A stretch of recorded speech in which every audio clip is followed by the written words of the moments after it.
Hello everybody and welcome back to the video. This time I'm watching the Crimean War by Salmonella Academy. This video was removed by Salmonella because apparently it was horribly inaccurate, but of course someone re-uploaded it, so I'm checking it out. I want to see just how inaccurate it is. I don't know much about the Crimean War, but I do know some things, and I want to know what exactly he said that made him actually remove it. Link to the video will be down in the description below.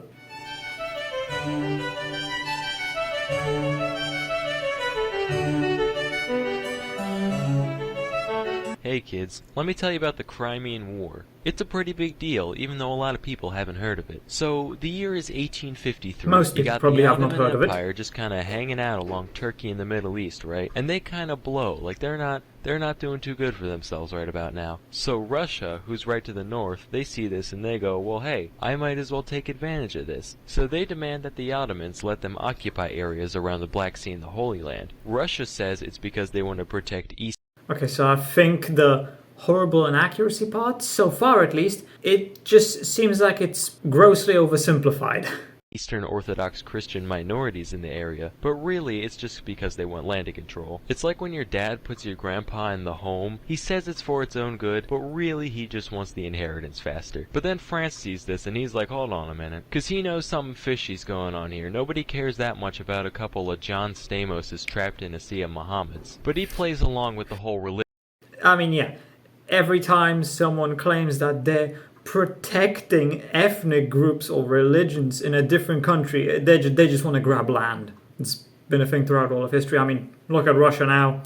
They are protecting ethnic Russians in Ukraine by invading Ukraine. Like, come on. You'd have to be really fucking retarded to actually believe that. Religious thing, right? So he goes, well hey, why are we focusing on the Eastern Orthodox minorities? What about the rights of the Catholic minorities? So verbally, it seems like he's just calling Russia out on religious grounds, but in the bigger picture, this is a challenge to their authority in general. So they have the two churches talk it out, and eventually they come to an agreement. Then Russia's like, alright, well my excuse backfired, so you know, fuck it, might as well double down here. Hey, listen up, I want full protection of Orthodox Christians in the empire.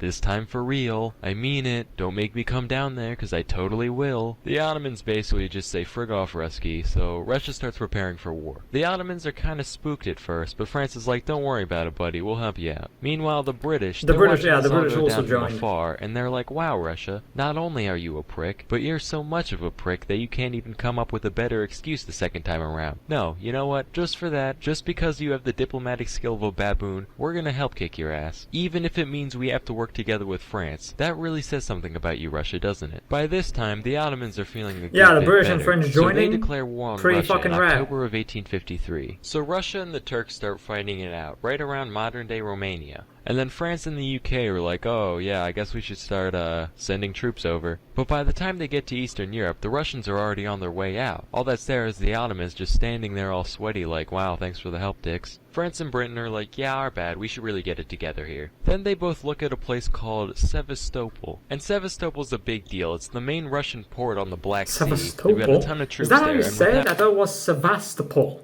Maybe I'm saying it wrong. He hasn't mentioned this yet, but Sardinia Piedmont also sent an army to help, but that was in 1855, I believe. So maybe he just hasn't gotten to that point yet. I'm pretty sure this war also had a crap ton of casualties because the conditions for fighting were really terrible. Let's see if he talks about any of that. So France and Britain look back at the Ottomans like, alright man, we're gonna make up for the fact that we took so long to get here, and we're gonna go straight for the heart. So around September of 1854, they go to Sevastopol and they try to take it, but they end up in a stalemate with Russian forces for about a year. This is known as the Siege of Sevastopol, and this is where things really just start sucking for everybody involved. For the Allies, okay, so he is mentioning how had to travel such a huge everyone distance. had really for bad. For Russia, it sucked because their supply lines really were high blocked numbers of off casualties by the Allies. So they don't have much by way of supplies, but at least they're healthy, right? Nope.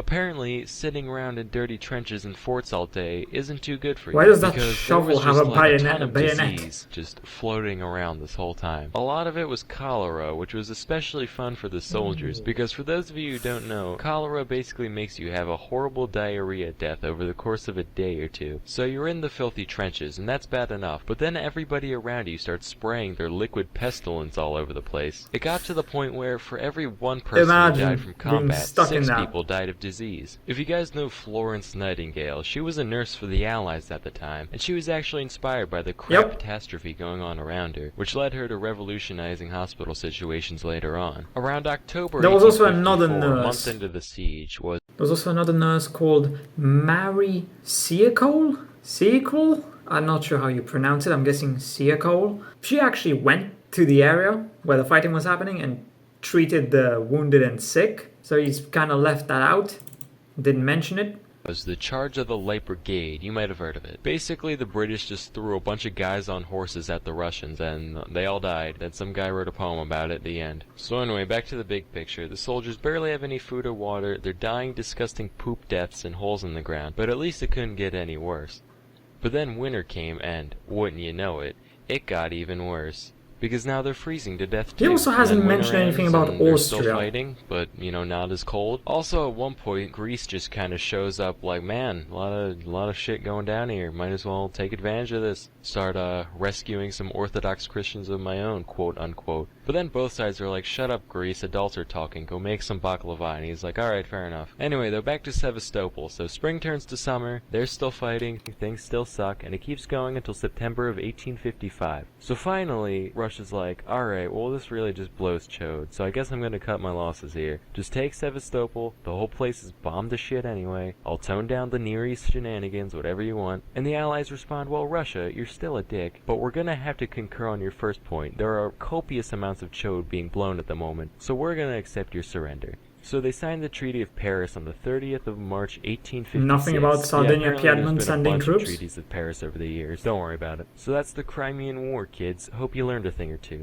Till next time, I'm Salmonella, and Also nothing about Austria getting involved, which later screwed them in the ass because they lost in, what was it, 55 and 56? No, 59 and 66. Yeah, I can see why he deleted this video. It really didn't go into detail about anything. There was also a lot of stuff just not mentioned, like the fact that Sardinia, Piedmont sent troops, the fact Austria got involved, and they sided with the British and the French, which in turn caused them to lose the support of the Russians in Central European affairs. Because of that, they suffered defeats in 1859 and 1866, which helped lead to the unification of Germany and Italy. I also wasn't really aware of Greece being a part of this. Maybe I just overlooked that. Yeah, just not a very good video. Didn't even mention casualty numbers, which is why I looked it up, and allegedly the losses are approximately 250,000 casualties for each side. Of course, this number is probably not very accurate because these are the 1800s. He didn't really mention how Russia had to surrender southern Bessarabia, which is, the territories around modern-day Moldova and Romania.